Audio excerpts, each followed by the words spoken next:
संविधान की दृष्टिकोण से, भौगोलिक दृष्टिकोण से नहीं, सामाजिक दृष्टिकोण से नहीं, जयराम माथुर जी अपना अभिभाषण, सांस्कृतिक दृष्टिकोण से नहीं, भाषा के दृष्टिकोण से नहीं, संवैधानिक दृष्टिकोण से बिहार हमारा बड़ा भाई है। आज खुले मंच में हम स्वीकार करते हैं और हम ये मानते हैं जिस प्रकार तो भाइयों में बंटवारा होता है उसी प्रकार बिहार और झारखंड में बंटवारा हो चुका है। बाकायदा 2000 में हुआ है, 15 नवंबर को हुआ है, बाकायदा बिहार राज्य पुनर्गठन अधिनियम के तहत हुआ है। जब दो राज्यों का संवैधानिक बंटवारा हो चुका है, जब दो भाइयों का बंटवारा होता है तो बड़ा भाई का ये किसी भी सूरत में कर्तव्य नहीं बनता है कि छोटा भाई के जड़ और जोरों पर नजर गड़ाए।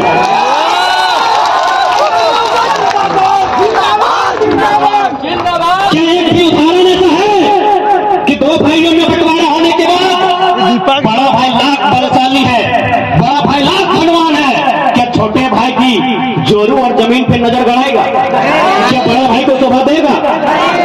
जब बंटवारा हो चुका है, बड़ा भाई को धमकी ज्यादा है, आपके पास 93,000 वर्ग किलोमीटर है, हमारे पास 79,000 वर्ग किलोमीटर है। जब बड़ा भाई छोटा भाई में बंटवारा हो चुका है, छोटा भाई अपनी जोरों ला चुका है, अपनी जमीन में दखल कर चुका है, तो आप कौन होते हैं कि वहां कौन सा फसल लगेगा? अगर मैं यूपी बिहार जो दिग्भ्रम फैलाया जाता है, मैं उनसे साफ साफ कहना चाहूंगा, हम स्वीकार करते हैं कि संवैधानिक दृष्टिकोण से बिहार के लोग हमारे बड़े भाई हैं। 2000 में हमने आपसे अलग होकर अपना हिस्सा लिया है, अभी हिस्सा हमारा है। यहाँ हम गेहूं लगाएं, चावल लगाएं, पुदीना लगाएं या धनिया लगाएं, ये हमारी इच्छा है। ये खिले रहने दें, खिल रहने दें, हम कुछ न लगाएं, ये हमारी इच्छा है, क्योंकि हमने आपसे बंटवारा ले लिया है। तो इसलिए इस बात का दलील मत दीजिएगा। अगर कोई इस बात का दलील देता है तो बहुत गलत दलील देते हैं। दूसरा बात, मेरे अगर प्यारे बिहार यूपी के साथी भाईगण मेरी बात सुन रहे हैं तो याद रखिएगा, बंटवारा भी बहुत किस्मों का होता है। अगर भाई समझदार होता है, अगर भाई दयालु होता है तो बंटवारा सहूलियत के साथ होता है, बिना पंचों के होता है, बिना रगड़ के होता है, बिना झगड़ और झगड़ा के होता है। हमारा बंटवारा 88 साल बाद मिला है। हमारा बंटवारा 88 साल बाद मिला है, यानी हजारों बार पंचायती हुई, हजारों बार मीटिंग हुए, हजारों बार मांग मांगी गई, लेकिन उसके बाद भी 88,000 बलिदान के बाद 88 साल बाद झारखंड बना। 1912 में सबसे पहले मौखिक रूप से झारखंड अलग राज्य की बात कही गई थी। सन 1912 में सबसे पहली बार मौखिक रूप से मांगा गया था कि हमें झारखंड दीजिए। उसके 16 साल बाद जब साइमन कमीशन भारत आया था, तो तारीख बकायदा याद होगी क्योंकि उस समय नारा भी लगा था साइमन गो बैक।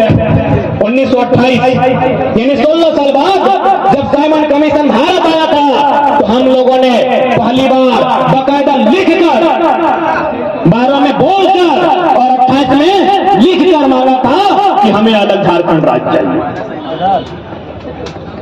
झारखंड काटने में कभी राष्ट्रपिता महात्मा गांधी आए, कभी महानायक नेताजी सुभाष चंद्र बोस आए हैं, लेकिन उनके कानों में हमेशा इस बात को रखा गया है, उनके कानों में हमेशा इस बात को रखा गया है कि हमें अलग झारखंड भी चाहिए। इसलिए मैं उम्मीद करता हूं यदि आपको कोई भ्रमित करने का प्रयास करेगा, उनसे साफ कहिएगा हम मानते हैं बिहार हमारा बड़ा भाई है, बंगाल हमारा उससे बड़ा भाई है और उड़ीसा बीच वाला भाई है। जब सबका बंटवारा हो गया है, बिहार उड़ीसा में नहीं, उड़ीसा बंगाल में नहीं, बंगाल बिहार उड़ीसा में नहीं, तो तीनों मिलकर झारखंड को काहे दबा रहा है? गुड।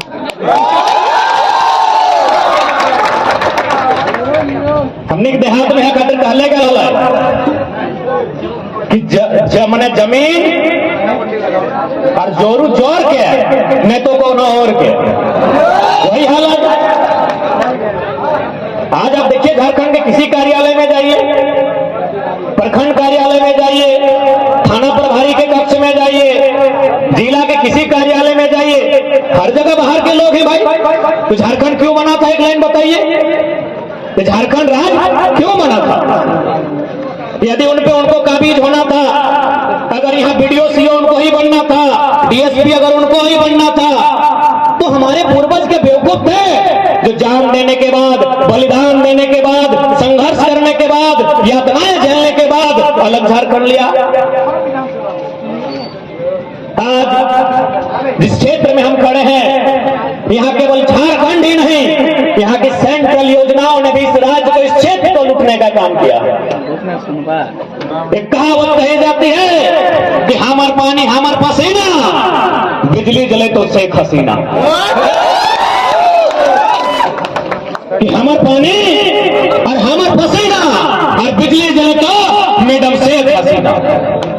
शेख हसीना बांग्लादेश के प्रधानमंत्री। बिजली कहाँ बनता है? झुमरी तिलैया का डैम का पानी से, कोडरमा का धरती में। जब बिजली कोडरमा का धरती में बनता है, जब वो पानी हमारा है, जब वो साधन संसाधन हमारा है, तो बताइए कोडरमा में कितना घंटा बिजली जलता है? कुछ भी नहीं, घंटा जलता है। कम से कम तो 18 घंटा जलता है। घंटा भी नहीं। ये तो वही बात हुआ ना कि रंधनी के भात में, रंधनी के भात में, जे रांधा ओकरे भात में। कोडरमा में बिजली बनता है और ये बिजली बंगाल होते हुए बांग्लादेश जाती है, लेकिन यदि कोडरमा अंधेरे में रहता है तो सवाल राज्य से नहीं, जो हमारे लिए कोडरमा में सांसद का प्रतिनिधित्व करती है, बाकायदा मैडम से भी सवाल होता है।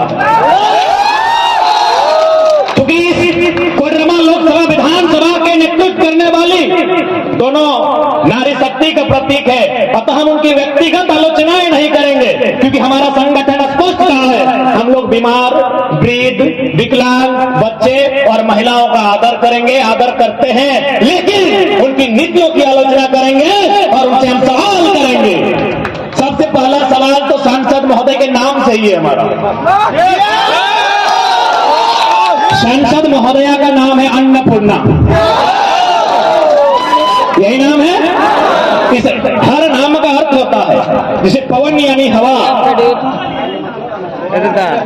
नीर यानी पानी, उसी तरह हर नाम का अर्थ होता है। यहाँ जितने लोग हैं कोडरमा लोकसभा के भीतर, अन्नपूर्ण का अर्थ क्या होता है?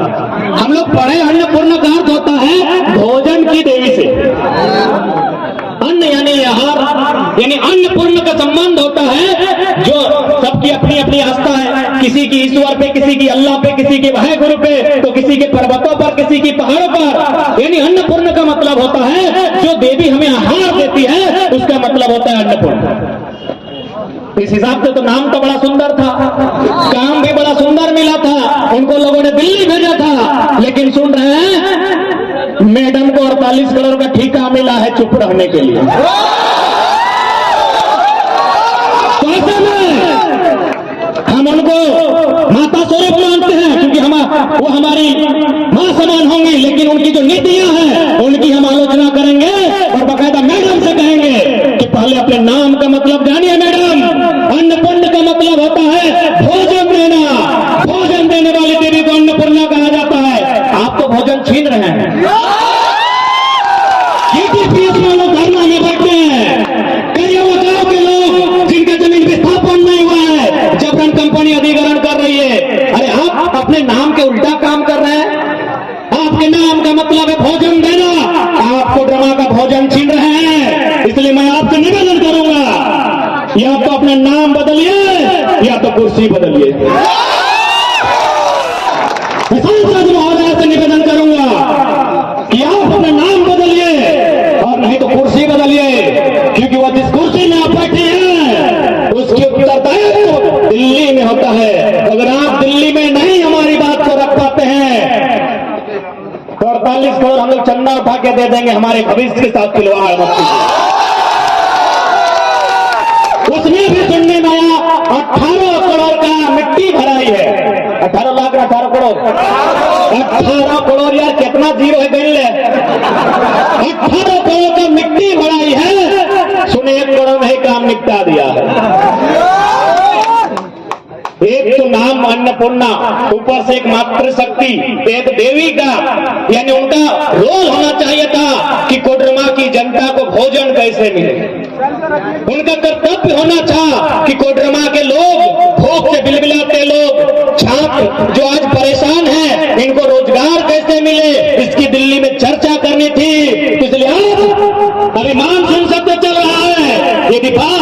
के नाम की सार्थकता है तो दिल्ली में जाइए और अभ्रक राजधानी को लीगल बनाइए, क्योंकि अभ्रक चुनना इलीगल है। इलीगल है ना? जब अभ्रक चुनना इलीगल है तो भाई इसका मतलब है अभ्रक राजधानी आप कैसे बुला रहे हैं?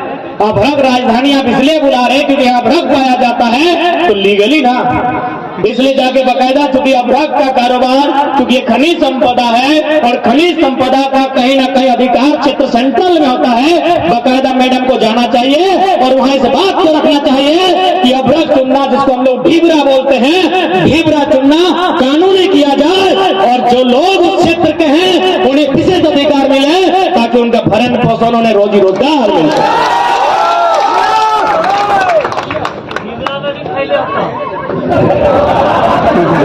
अरे ये तो हमारे भला है, ये तो हमारी मनुष्यता है, ये तो हमारी मनुष्यता है कि हम ढिबरा चुनने की बात कर रहे हैं, हम ढिबरा चबाने की बात कर रहे हैं, ढिबरा के माध्यम से भोजन की बात कर रहे हैं। ये तो हमारी सरलता है।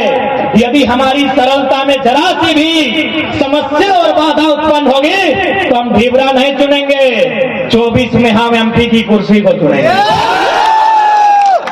तैयार हैं? बदलाव कोडरमा से होगा ना?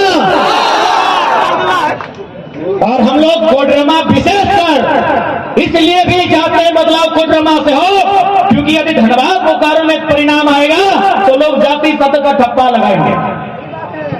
आप भी सुनते होंगे। एक बात बताइए, क्या आज रोजगारी बेरोजगारी की जो समस्या है क्या किसी जाति की है? आज जो नियोजन की समस्या है क्या जाति की है?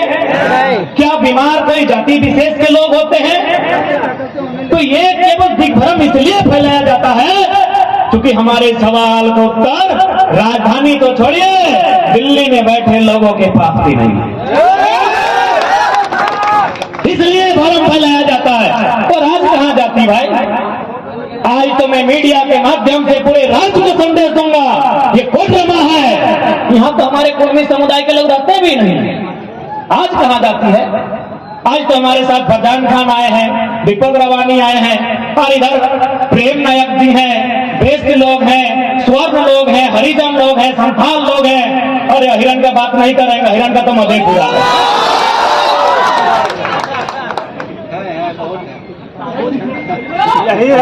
इसलिए आज मीडिया के माध्यम से बकायदा हम ये बात को कहेंगे कि आज कहां जाती है? ढूंढिए, पूछिए, इनका पूरा नाम पूछिए, देखते हैं कितने महतो सरनेम के लोग होंगे। और महतो भी होंगे, इसका मतलब क्या है? हिरण लोग भी महतो लिखता है, वेद लोग भी महतो लिखता है, प्रजापति लोग भी महतो लिखता है। पूछिए कितने लोग कुर्मी हैं। इसलिए सरनेम पे मत जाइए। झारखंड में 14 समुदाय के लोग सरनेम महतो लगाते हैं। यादव है, यादव। तो मेरे साथियों, आज इस आंदोलन को जातिवाद इसलिए तब्दील किया जाता है ताकि इसे कमजोर किया जा सके, क्योंकि 23 सालों में पहला आंदोलन है जिसमें लोग इस प्रकार जागरूक हो गए हैं। निर्मल दा ने जो कहा था, एक बार रिपीट करते हुए उदाहरण देंगे कि सवाल बनकर फिर उठूंगा, जो बन पड़े सो जवाब रखना, मेरा खून बेकार ना जाए, मेरे खून का हिसाब रखना। तो निर्मल दा ने कहा कि सवाल बनकर फिर उठूंगा। निर्मल दा तो निर्मल दा थे भाई, इस बात में जरूर कुछ गहराई होगी। ऐसे तो उन्होंने नहीं कहा था कि सवाल बनकर फिर उठूंगा, वे तो हमारे बीच नहीं है, उनका शरीर नहीं है, लेकिन फिर भी उन्होंने मरते मरते कहा कि सवाल बनकर फिर उठूंगा। इसका मतलब है चाहे 60, 40 हो, चाहे 1932 का खतियान हो, चाहे ढिबरा हो, चाहे केटीपीएस हो, जो जो सवाल करता है हर एक शख्स निर्मल है। यही तो कहा था ना कि सवाल बनकर फिर उठूंगा। ले भैया उठ गया है, इस बार एक और नहीं 1000 निर्मल उठा है। आए कौन इस सवाल को उत्तर देगा? निर्मल दा ने यही कहा था कि सवाल बनकर फिर उठूंगा, जो बन पड़े सो जवाब रखना। यहाँ मुख्यमंत्री के पास जवाब ही नहीं है। हम लोग बोले राजा साहब 3 को केस कर दिया। अरे राजा साहब बोलने से कोई केस करता है? हाँ बताइए। बकायदा कभी उनको हम लोग कभी गलत शब्द नहीं बोले हैं। नाम भी लिए तो हेमंत भैया, हेमंत दादा, अब तो राजा साहब बोलते हैं। फिर भी डुमरी में केस कर दिया 3 को। जुलुम किया ना, राजा साहब के बगल में प्रजा लोक सभा कर दिया। जबकि दोनों का थाना अलग था। राजा साहब का कार्यक्रम था डुमरी थाना में और प्रजा लोक का कार्यक्रम था मधुबन थाना में। फिर भी राजा साहब को तकलीफ हो गया। बोल तो पानी उन्हें नहीं भैया, नहीं छोड़ दिया भैया। सही बात है, हम लोग केस मुकदमे से नहीं डरते हैं। और बकायदा जब नौजवान का जिक्र आता है ना, तो नौजवान का संबंध लाल रंग से होता है। ये लाल क्रांति है, नौजवान का संबंध लाल रंग से होता है। लाल रंग को भी आप 2 हिस्सों में बांट सकते हैं। यदि क्रांति के मतवाले हैं, यदि क्रांति के मतवाले हैं, यदि इनकलाब वाले हैं, तो लहू का रंग लाल होगा। यदि क्रांति के मतवाले हैं, इनकलाब वाले हैं, तो उनके बदन में जो लहू है उसका रंग लाल होगा। और इनकलाब नहीं अगर आशिक भी हैं, तो उनकी मासूका की चूड़ी का रंग लाल होगा। नौजवान का मतलब ये होता है लाल, आंख लाल, कपार लाल, गुस्सा लाल, सब लाल। यदि क्रांति करने वाला है तो उसको लहू लाल दिखता है, और प्रेम करना वाला है तो सजनी की चूड़ी का रंग लाल दिखता है। खैर यहाँ तो सब क्रांति वाले हैं, क्या कि सब क्रांति नहीं करेंगे तो नीति नहीं बनेगा, और नीति नहीं बनेगा तो नियुक्ति नहीं आएगा, और नियुक्ति नहीं आएगा तो नौकरी नहीं मिलेगा, और नौकरी नहीं मिलेगा तो शादी नहीं होगा, तो सजनी कहाँ, चूड़ी का रंग कहाँ? जा रहे लाइव चला रहे 60-40 ना चल तो 60-40 ना चल तो